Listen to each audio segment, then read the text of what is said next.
Welcome to Equipped for Impact, the podcast designed to assist Christian parents, leaders, and educators to raise up the next generation to stand firm in their faith and influence the world for Christ. We're your hosts. I'm Nate. And I'm Lewis. So let's get started. And today we're diving into a fun but probably eye-opening topic, and that is teen slang. Teen slang. I've actually been laughing as I read through some of these. Are you? Yes. It is rather humorous, and those of us that work around teenagers, most of our time, we pick up a lot of this stuff. But here's the thing: is that it is always changing. So by the time this episode releases, it probably will be out of date. That's just the way it works. But if you've got a teenager, we just want to help you out. We'll talk through some of these. We're going to have some fun. I have learned stuff already myself, so I'm looking forward to sharing this with you all. And it's really not just about kind of understanding what they say. We're also talking about, for you parents, why we should be checking our kids' devices especially. And that goes especially during summer when there's more time that they're going to be spending communicating with friends because they don't see them at school. And we can see as screen time skyrockets, they're going to be using some of these slang to communicate. And if you don't know what they're saying, it's going to be hard to tell, what they actually mean. Like, even if you are checking your phone, right? Go back and listen to those, that two-parter about navigating in the digital world we had several episodes ago. I think it was like episodes, maybe 7 and 8, I think is what those were. But, you should be checking. But if you don't know what you're reading because it's slang, you're going to be lost. So we want to give this to you as just a help to get things going. So Lewis, what are you thinking when you see teen slang? Like, what's important for parents to know, like, as we get going with this idea of slang? Well, I think the first thing is that like teen slang is another language sometimes. Yeah.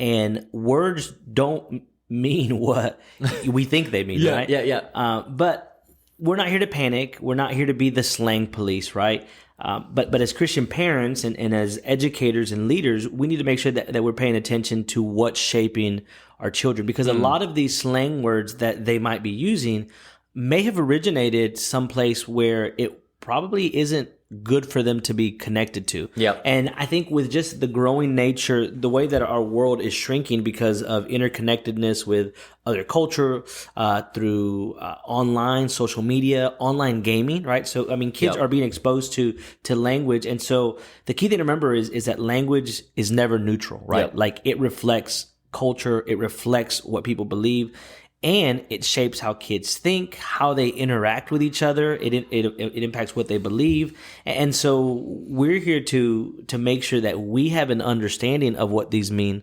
so that we can make sure that we're stewarding every influence that's shaping the hearts of our children. Yeah.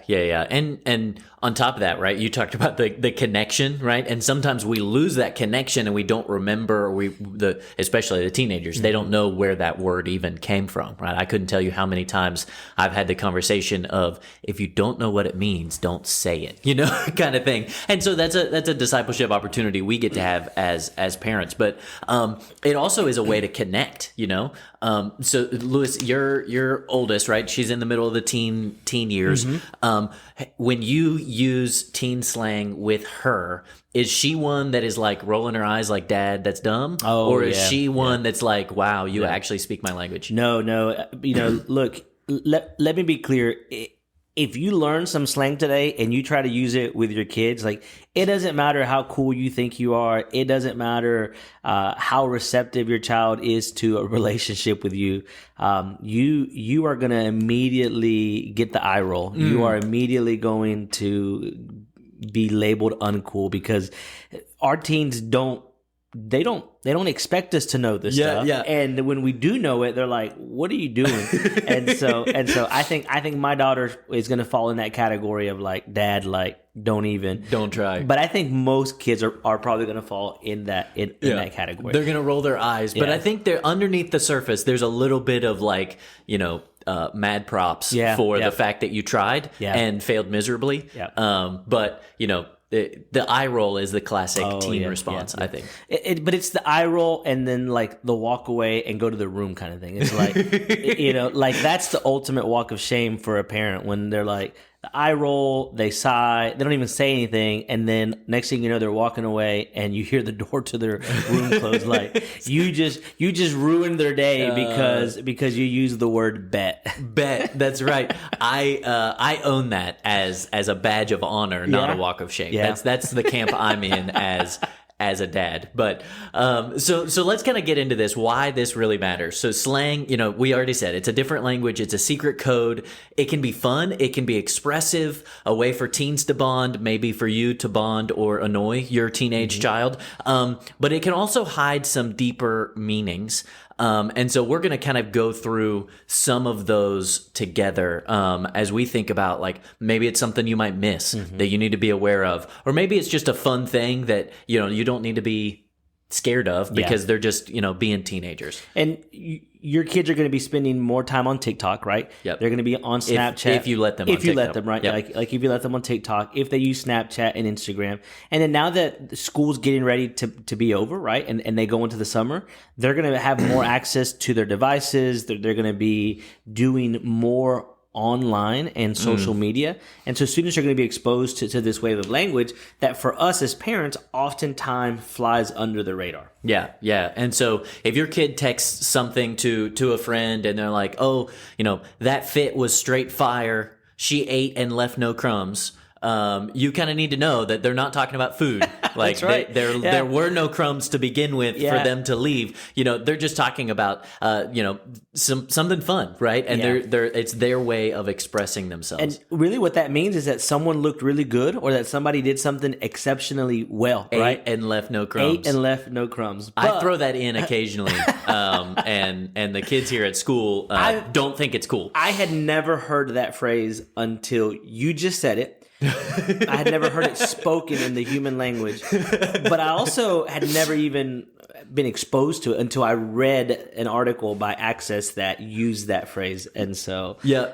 And we've talked about Access before, right? Great resource that you can use, and in your discernment, kind of use that as a resource. But it's called the Access Parent Guide to Teen Slang, and that's going to be a helpful thing. And they update that, right? So go on there and you can check it out. And as slang will inevitably change, you can look that one up. I feel like kids change their slang when they figure out that we have figured it out, right? And so the good thing about this parent guide is that it's going to break down the meaning, it's going to show you how it's used, and it's also going to let you know that there may be possible concerns behind some of these terms. And so let's look at some fun or harmless slang that you might encounter. I bet, right? Yeah.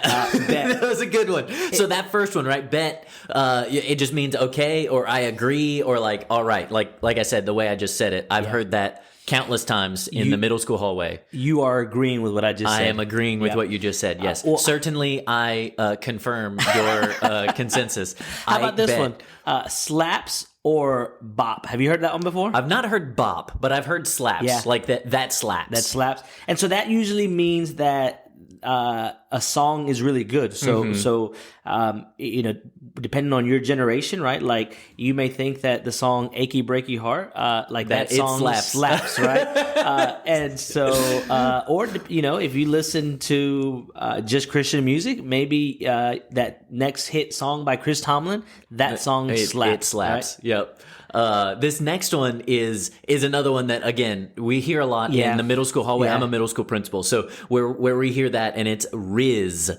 Somebody's got Riz. You might even hear that changed as to someone is a Rizzly Bear. Rizzly Bear? Yeah, have you not heard that one? I've not heard Rizzly Bear, no. They kind of they work it in there, and I feel like that's a dad joke disguised as teen slang. As teen slang. Yeah. And what Riz means, it's short for the word charisma, right? Riz, and so it usually is referring to somebody who has charisma, but specifically along the lines of somebody who may be a good flirt. So if you have Riz, you have the ability to flirt. I think in our generation it was game, right? Game. That's right. Game. Yeah, we had game. That's right. That's right.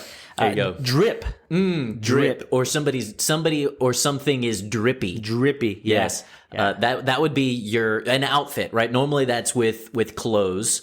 Another one that kind of goes with that is kicks. I think that one makes sense, right? Yeah, It's your yeah, shoes. yeah. Usually like, Jordans or like name brand, like fancy, nice shoes. Yeah. And so you might have drippy kicks, which that one, so when I was in teaching in a classroom still, I would let my students teach me some slang. And that was one of the ones that they taught me, talking about drippy kicks. And I was asking if the cereal kicks, if it had anything to do with that, and you put too much milk, so it was drippy kicks. Yeah. And I got the eye roll on that one because they didn't like it. But there you go, Now drip this or one, kicks. this next one, I think this one's an old one because I think I remember hearing this when I was younger. The word bougie. Bougie. Yeah. Yeah, so that would be like high class, fancy, over the top though. Yeah. Like it's not normally. It's I not think a good used thing? in a compliment. Oh, okay. At least what I've heard. Maybe if we're wrong, please send us an email, podcast@wayneChristian.org. I've always used it like in a complimentary way. Yeah, like it's high class. Yeah, Like, oh, that's bougie. That's bougie. Yeah, yeah. I think the way the kids I've talked to, when they use bougie, it's like over the top, so nice. And so it's like, oh, you're being bougie, like you're being snobby almost. So I think it kind of context, right? Yeah, read the room a little bit there. And so one of my favorite, though, here's our last one in this kind of fun section. The last one is bussin', right? And that's not talking about the school bus where you have to get on the bus to go to school. Bussin' would be like really good food. I've heard that one before. Yeah, this is bussin'. Yeah. So don't use that in place of like drip. I made the mistake of telling somebody that their outfit was bussin', and they're like, no, that's drip. It's drippy. It's not bussin'. Bussin' is only food. I don't know why. So they're not interchangeable. They are not interchangeable. Do not interchange them unless you want to encounter the wrath of a teenager. Wow. Okay. All right. So, All right. Well, anyway. that's good to know because, like, when I was growing up, some of our slang was interchangeable, right? Like, you could say, like, that's cool, right? Which was, we all know that one, Right. But you could also say, like, that's hot, and it could mean the same thing, right? Like, and they could be used interchangeably, Right. So yeah. No, you do not interchange drip or bussin'. That they do not work. Bussin' is only food, and they might even like double it. Like that's bussin'. Like that's really good really food. good. Okay. Yes. Okay. Like having breakfast for dinner is like bussin'. Oh, yeah. Sorry, had to make another appearance. yeah. Had to make it. So if you guys see these words, right, you hear them talking about it, don't panic. They're just part of the teen vocabulary. Like it's a normal thing, but they can be a good conversation starter. Like, hey, why are you talking about Riz? Like who's got Riz, or what does that mean for you? And it gives you a chance to like engage and have a conversation, but none of these, unless you see something else in the context that would make it a red flag, these words in and of themselves are probably not something to be concerned about. Yeah.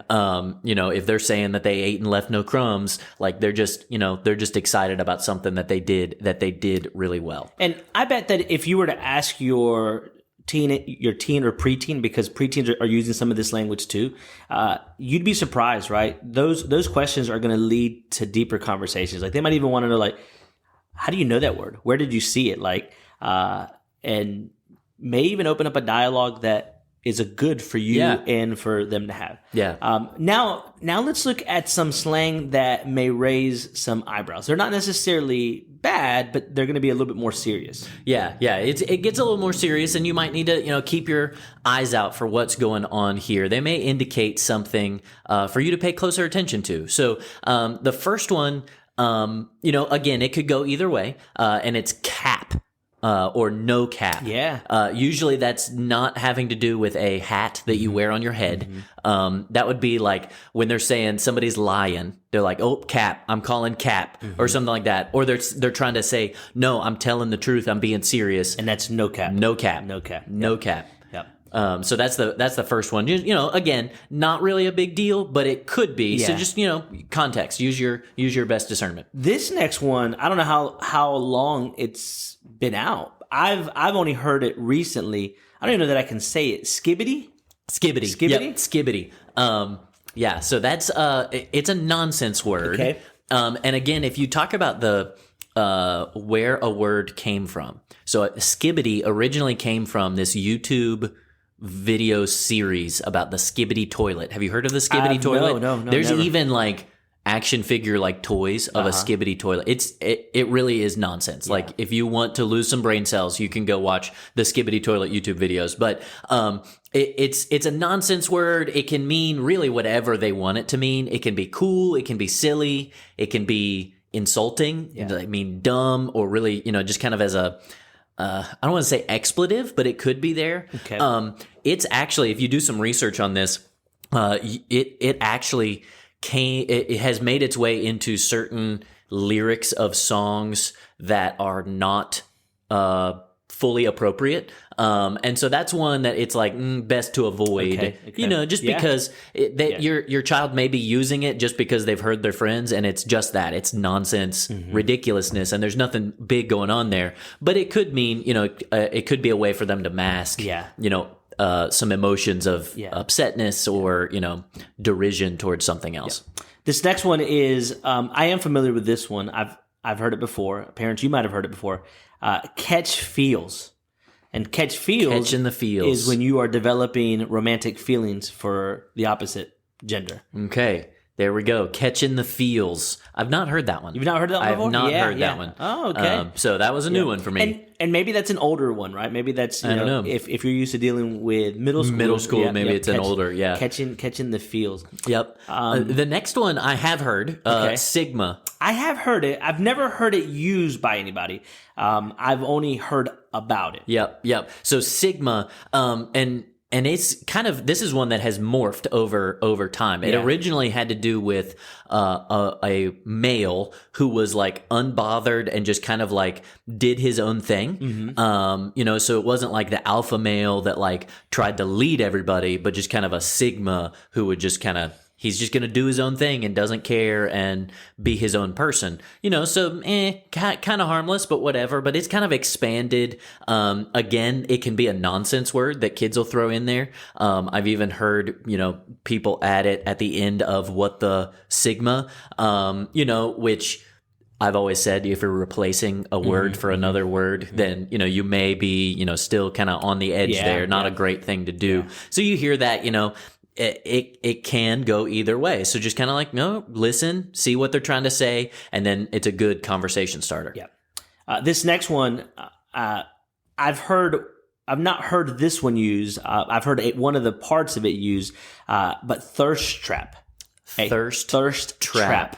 And that's a provocative selfie that's meant to attract attention. And I think this one may have its origins off of like the word thirsty. Okay. Because I've heard that one used before. Yep. And thirsty was the idea that somebody was... Needs some Gatorade? Well... Not the Gatorade. Oh, okay.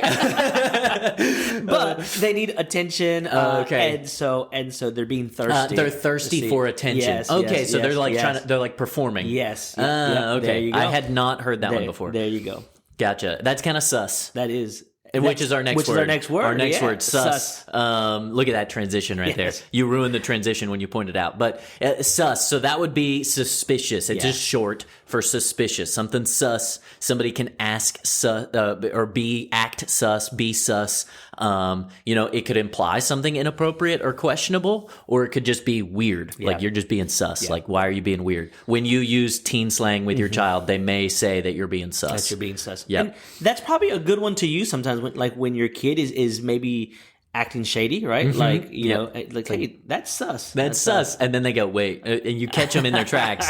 I don't know what's going on. This next one is, I do have some experience with this one because I had a student several years ago tell me that somebody had a finsta. A finsta. Okay. And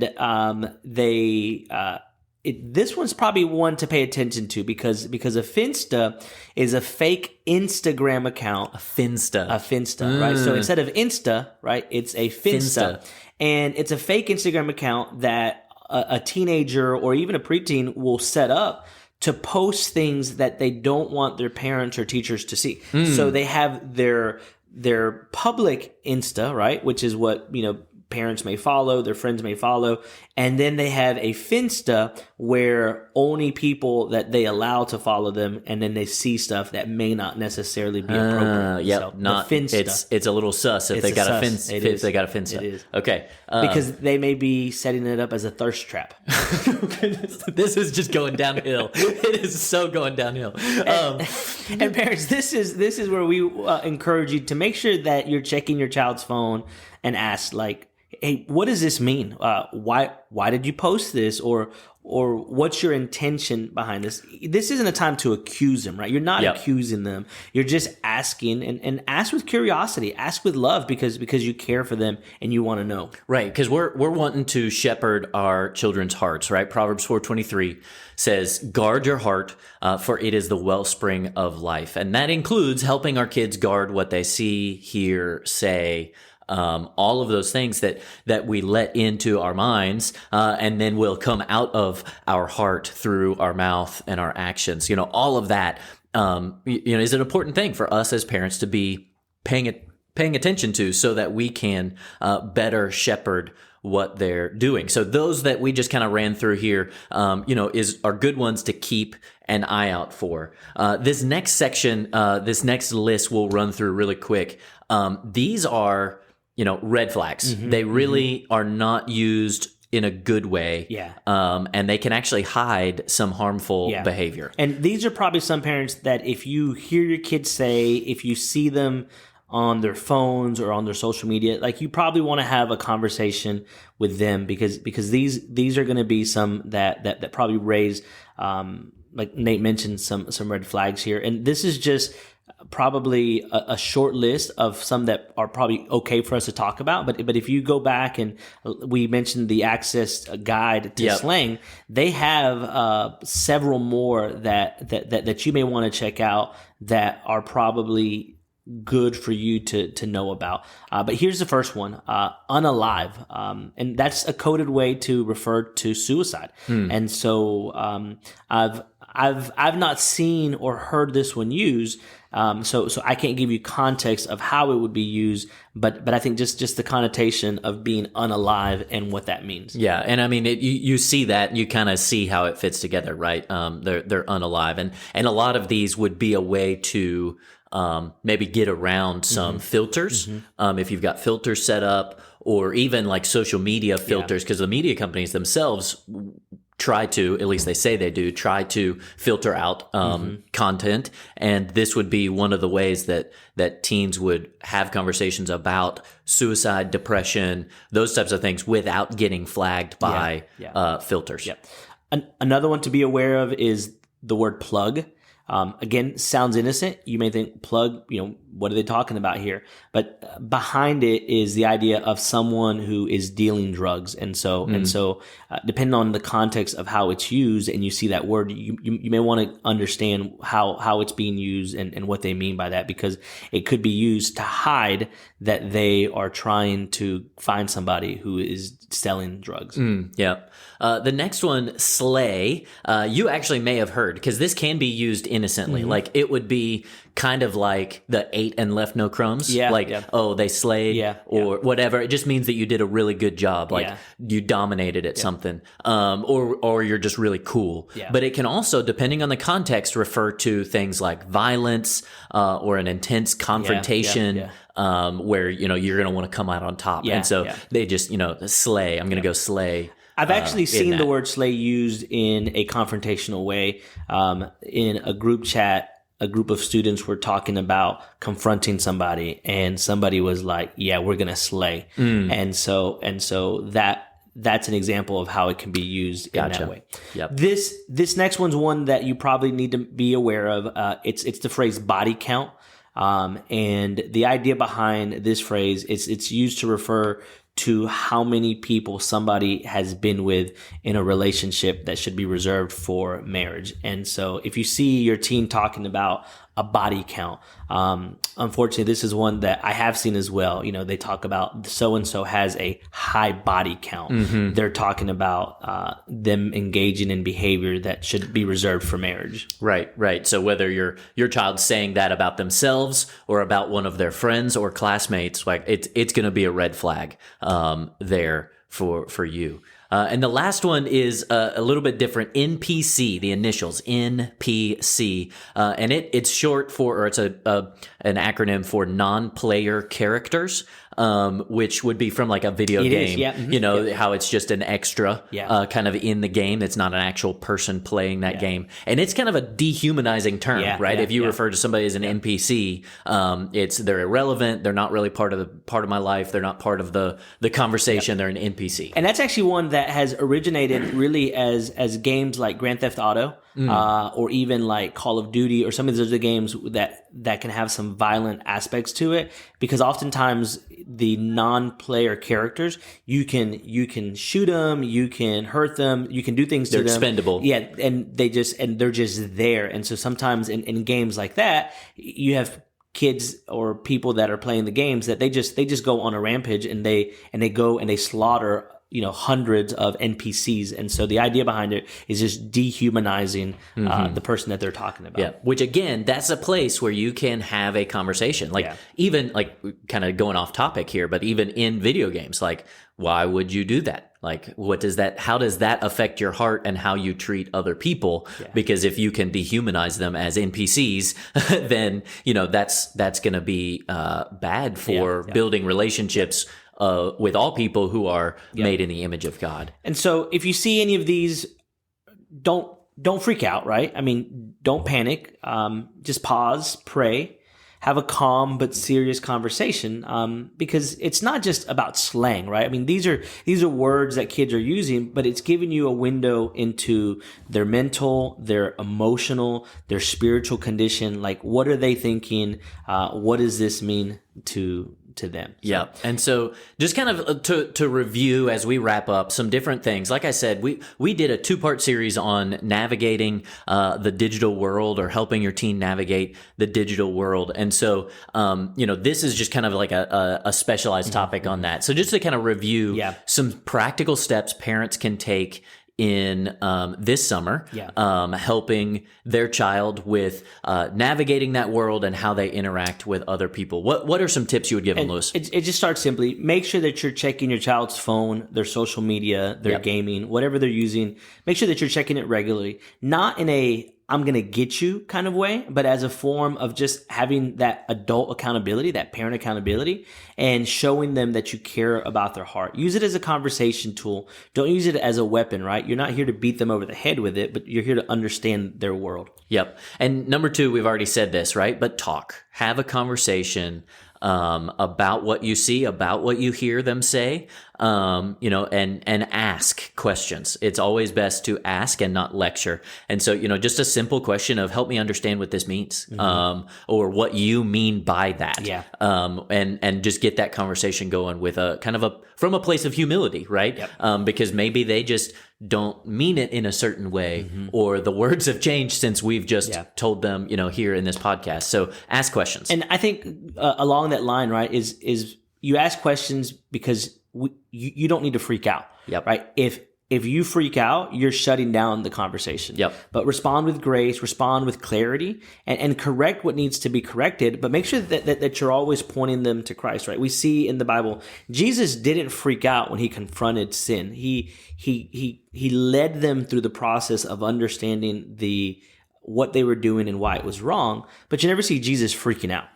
Yeah, that's definitely an important thing. Stay calm in those conversations and stay informed. Like we said, it's always changing. So go check out that Axis Teen Slang terms, or Guide to Teen Slang, or just keep listening to Equipped for Impact. Yeah. Maybe we'll do another one, or we just try and help as best we can as we learn these things. We want to share them. That's why we do this podcast. And number 5, but it's probably the most important one, is make sure that you're praying over your child's heart daily, because our job isn't just to monitor their behavior, but it's to help them grow in holiness, to point them to Jesus, to make sure that they're becoming more and more like Jesus every day. My favorite Bible verse is Romans 12:2, and that reminds us to not be conformed to this world, but to be transformed by the renewing of our minds. Yeah, and so that's great. And this summer, as you're interacting, maybe spending more time with your teenager and their friends, don't let the teen slang just slip by, right? Use it, even if they roll their eyes at you. Learn from it, talk about it, and have that bridge, not a barrier, right? Make connections with your child. So, Lewis, any last words of encouragement as we close out this episode? Your child's words are shaping their worldview. What they hear, what they say, it's all helping them develop who they are going to be. And so be a parent who engages them, ask questions, lead them with love, point them to the truth. And remember, our goal isn't just to raise good kids, it's to disciple young people who are going to impact the world for Christ. That's right. And so if you've got any questions, or you hear some new teen slang, or you want to correct maybe some inconsistencies that we've shared, because it's always changing, right? Send us an email, podcast@wayneChristian.org. And if you enjoyed this episode, or you know of other parents who would love to hear this or could use it, please share this with them and make sure you subscribe so you don't miss our next episode. So thanks for joining us today. And until next time, keep leading the next generation to stand firm in their faith and influence their world for Christ.